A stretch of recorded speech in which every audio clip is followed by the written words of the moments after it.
For 10,000 years, the Galactic Federation waged war like a duel.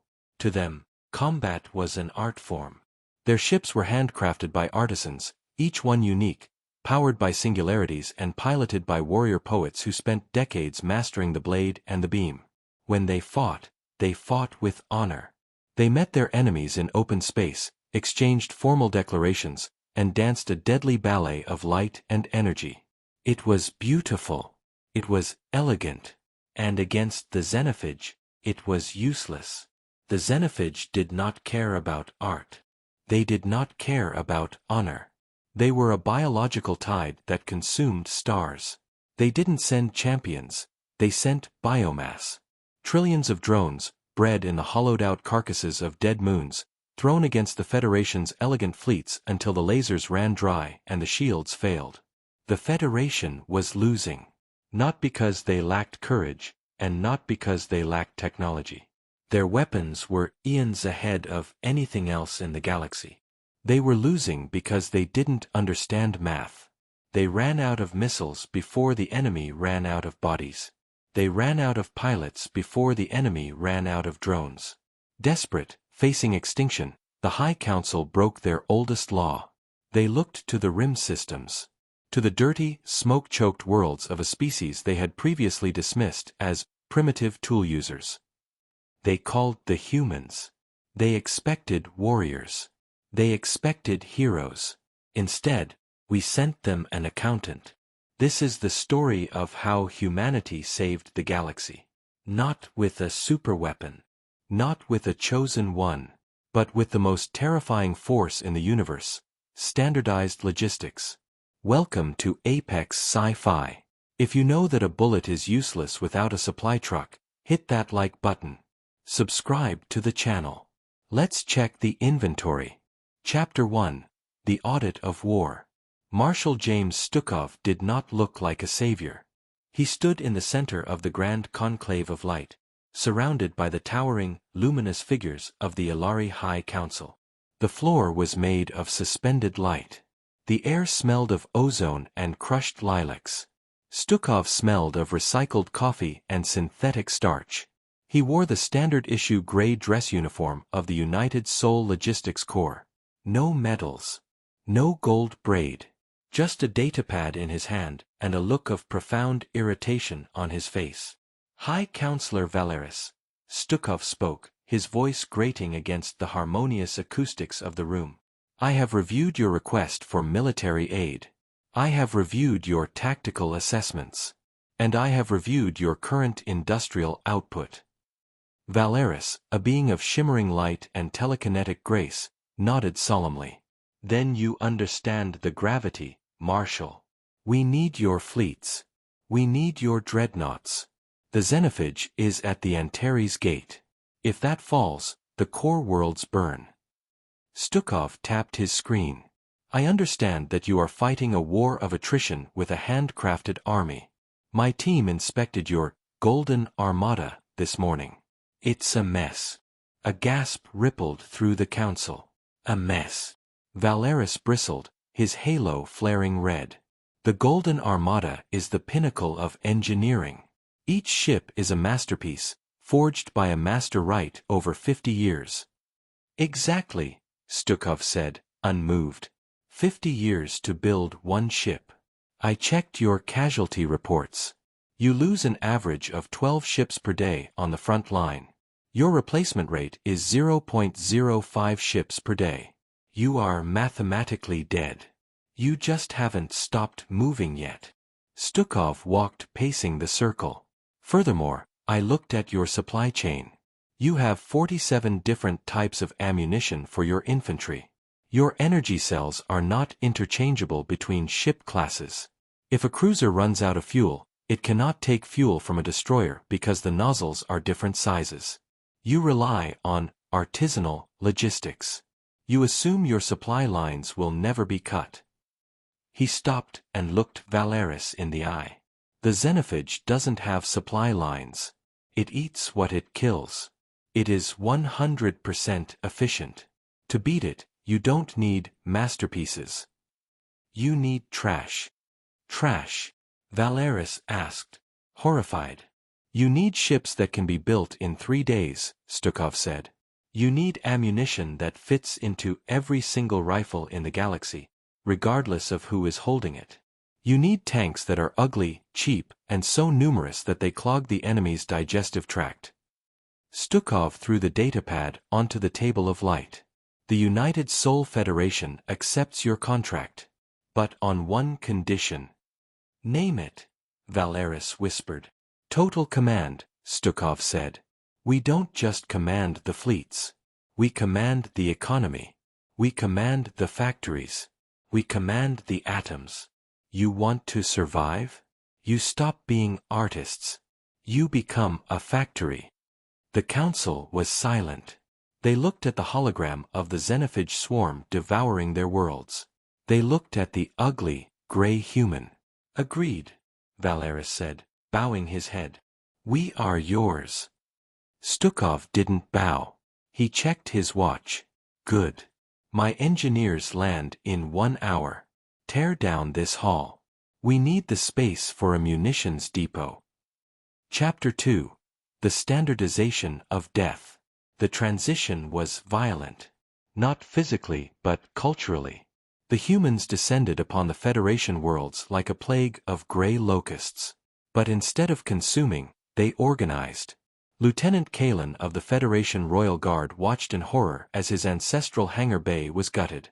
The beautiful tapestries depicting the Great Wars were torn down. The marble floors were covered in reinforced concrete. A human engineer, Chief O'Malley, was supervising a team of loadermechs. Move it! O'Malley shouted, chewing on a stim stick. Those crates need to be stacked 10 high. No gaps. Kalen approached him, holding his ceremonial plasma lance. Human, he said, trying to maintain dignity. You are disrespecting the sanctity of the hangar of heroes. This is where we keep the Sundancer, the personal fighter of the prince. O'Malley looked at the Sundancer. It was a beautiful ship, swept wings, inlaid with gems. Does it fly? O'Malley asked. Of course. Does it shoot? It is armed with the solar lance, a weapon unique to the prince's bloodline. Scrap it, O'Malley ordered the mechs. What? Kalen screamed, stepping forward. You cannot. That weapon is unique. That's the problem, kid, O'Malley sighed, wiping grease on his pants. It uses a focusing crystal that can only be mined on one moon in the Sigma sector. That moon is currently under siege. Once that crystal cracks, this ship is a paperweight. It takes up space. It requires specialized mechanics to fix. I can fit 3 standard pattern corvettes in this spot. Kalen watched, helpless, as the mechs dismantled the golden ship. They stripped the gold for conductivity. They crushed the hull for raw alloy. In its place, they rolled out a crate. A gray, rectangular crate. What is that? Kalen asked, feeling sick. That, O'Malley patted the cold metal, is the savior of your species. The TEU, 20-foot equivalent unit. It fits on a truck. It fits on a train. It fits on a starship. It holds ammo, food, or corpses. It is the universal constant. Across the Federation, the beauty was stripped away.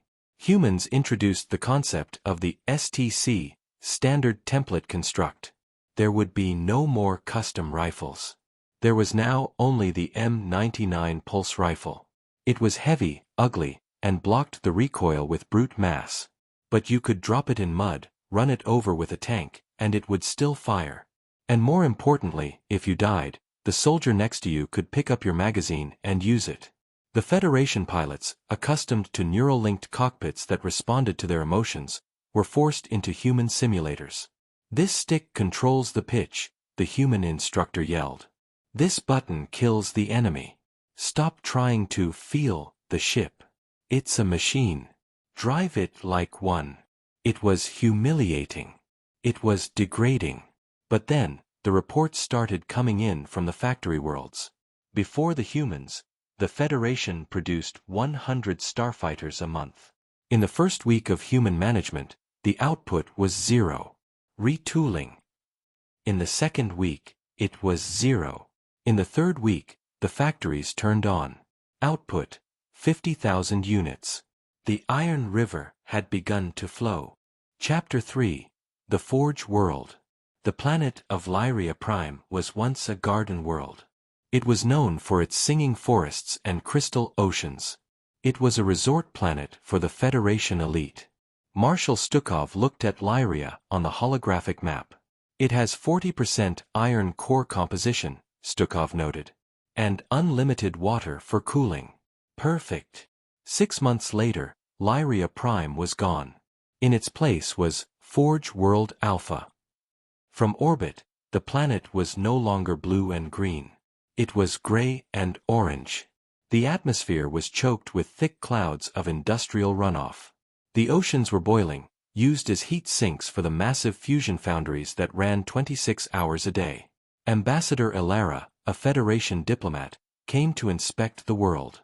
She stepped off her shuttle and immediately coughed. The air tasted of sulfur. She found the human regional director, Sarah Vance, in a command bunker overlooking a sea of molten steel. "You killed it," Ilara wept, looking at the blackened horizon where a forest used to be. "You killed the planet." "We repurposed it," Vance corrected, not looking up from her monitors. "See that line down there?" Ilara looked. Stretching to the horizon was a conveyor belt the size of a highway. On it, moving at a steady pace, were hull plates. Massive slabs of duranium armor. "That is the hull plating assembly line 4, Vance said. "It produces enough armor for a battleship every 6 minutes. Before we arrived, your entire empire built 3 battleships a year. We build 10 before lunch." "But at what cost?" Ilara screamed over the roar of the machinery. "The beauty, the soul of the world." Vance turned slowly. Her eyes were red from lack of sleep. She looked older than her years.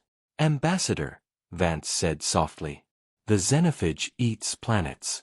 It strips them to the bedrock. It consumes every drop of water and every scrap of DNA. When it is done, there is nothing left but a dead rock. We are turning this planet into a weapon so that other planets can live. Lyria died so the galaxy could survive. That is the math." Vance pointed to the sky. Through the smog, a constant stream of heavy lifters was ascending to orbit, carrying the fresh plates. "We are building a wall," Vance said. "A wall of steel and fire. And for the first time in this war, the xenophage is going to hit something hard enough to break its teeth." Ilara looked at the destruction. It was hideous. It was monstrous. But as she watched a freshly painted cruiser lift off from the assembly yard, one of thousands just like it, she felt something she hadn't felt in decades. She felt hope. Ugly, dirty, industrial hope. Chapter 4. The Iron River Flows. The Antares Gate was the choke point. A stable wormhole that connected the xenophage territories to the core worlds. For 3 years, the Federation had sent their bravest knights to hold the line. They fought singular, heroic duels against the swarm. They died with their names on their lips. Marshal Stukov didn't believe in duels. He believed in density. The Iron River arrived at Antares. It wasn't a fleet in the traditional sense. It was a moving wall. Tens of thousands of Type G destroyers, nicknamed bricks by the pilots, dropped out of warp. They were ugly. They were boxy. They had no shields, only meters of thick ablative armor. They had no maneuverability. But they had guns. Each brick was essentially a flying railgun battery with an engine strapped to the back. General Kalin, formerly of the Royal Guard, now sat in the cockpit of Brick 492. He felt claustrophobic. The seat was uncomfortable. The smell of grease was overpowering. "This is an insult," he muttered, looking at the controls. "There is no soul link. How do I commune with the machine?" "You don't." The human instructor's voice crackled in his ear. "You point the nose at the purple cloud and you hold the trigger until the barrel melts. Then you eject.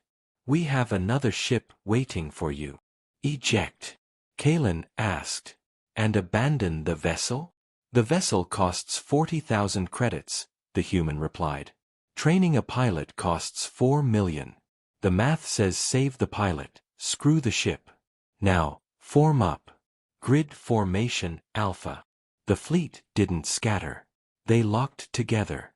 Magnetic clamps engaged, connecting thousands of ships into a literal lattice of steel across the mouth of the wormhole.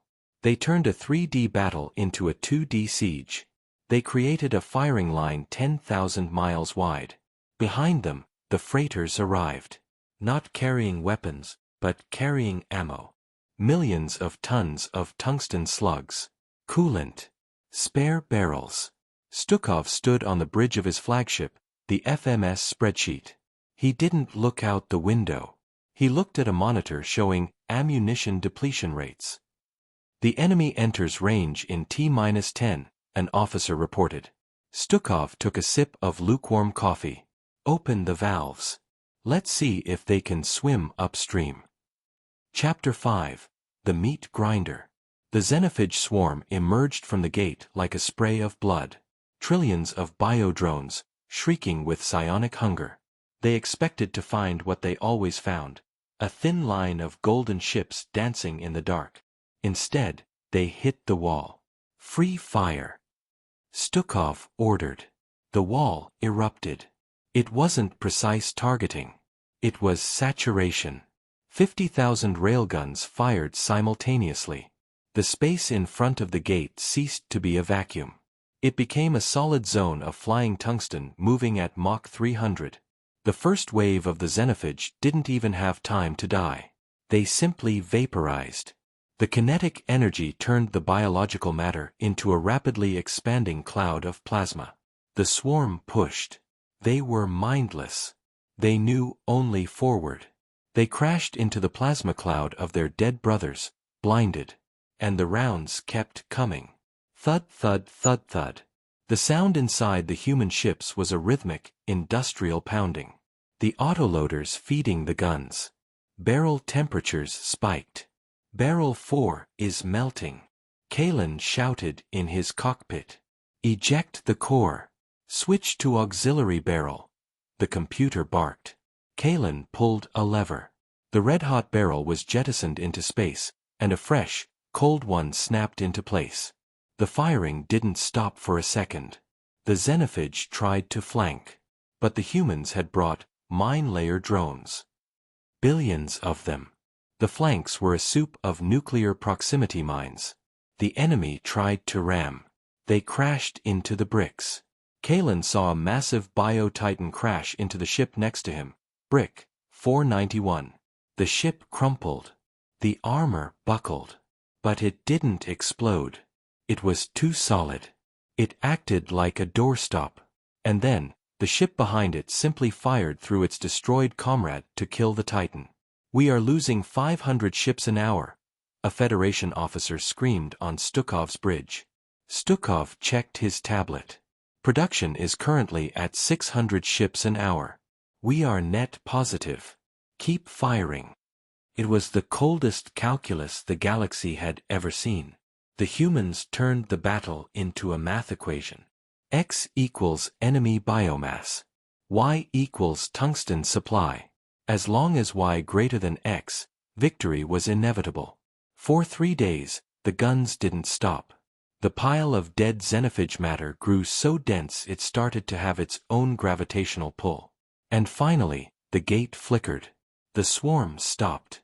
They realized, in their hive mind, that this wasn't a battle. It was a disposal unit. And they were the garbage. The xenophage retreated.